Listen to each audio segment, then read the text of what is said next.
Një musliman duhet t'i besoj gjitha librat e shenjtë në mënyrë që besimi të jetë i kompletuar. Prej shtyllave të besimit është që me besuar librat e Allahut lartësuar, pra besimi në librat e tij. Ne si musliman besojmë se Zoti i Gjithësisë ka zbritur libra.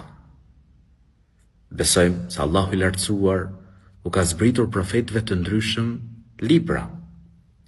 Zoti i Gjithësisë ka zbritur Tauratin, ja zbriti Musait alayhis salam. Zoti i Gjithësisë ka zbritur Zeburin, ja zbriti Daudit alayhis salam. Zoti i Gjithësisë ka zbritur Injilin, ja zbriti atë Isait alayhis salam. Zoti i Gjithësisë ka zbritur Kur'anin, ja zbriti atë Muhammedit alayhis salam. Libri i fundit hyjnor që ka zbrit është Kur'ani. Ne si musliman besojmë pra se Zoti i Gjithësisë ka zbritur libra her pas here.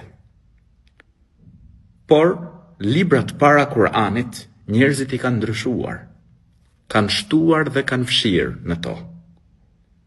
Ndërsa Kur'ani është i vetmi libër hyjnor, për cilin është zotuar Allahu i lartësuar, që do ta ruaj dhe do ta mbrojë atë.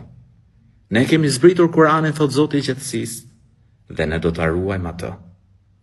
Dhe Kur'ani është origjinal, siç ka zbrit prej të Madhit Zot, nuk ka në të kontradikta. Nuk guxon njeri të bëjë në të ndryshime. Ndryshe pra nga librat e tjerë para Kur'anit, Kur'ani në momentin që ka zbrit është memorizuar dhe është shkruar.